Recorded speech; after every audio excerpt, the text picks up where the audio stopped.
اقول لك هاي يقولون المجموعه اللي راح نلعب وياهم كاس العالم مستحيل نقدر نغلبهم. افطي حبي صدق تحجين، احنا اسود رافدين. حبيتي سامعه بمبابي؟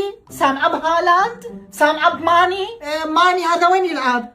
بالسنغال. خلاص اطب له على الانستغرام اقول اخويا بلا زحمه بس ساعه اللعبه مالتكم انتوا العراق انتهى، حيقول لي بفلان وقت اختي واخويا واختي، وتعرفيني انا اذا اكلب الواحد وابيع هلقه اشلش اشلش بحبي يفوت للعبه خلاص انهارت السنغال. زين وهالاند؟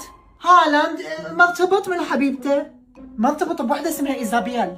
ايه ناخذ حساب الفيسبوك مال ايزابيل، انشره بجروب مال اكسات هالاند، اعلقها هي وياه خليها تخابره قبل اللعبه بدقيقه تثوله ثوله، خليه يركض بالعكس. ومبابي حب مبابي ما ينقدر له، مبابي ما ينقدر له. اصمم لك فيديو فاضح انت ومبابي اثنيناتكم بالذكاء الاصطناعي، وتروحين انت فرنسا بالمحاكم وبونجور وميرسي وفضحني واستغلني وقضايا ونطلع من المنتخب وخلاص تخطينا فرنسا. لا حبي لا، وسمعتي شلون؟ حبي ضحى شوي على مود المنتخب، مو احنا نروحهم بالمكسيك على مودك. لا يستاهلون السود الرافدين.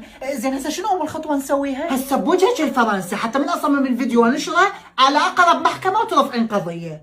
بس انا ما عندي جواز.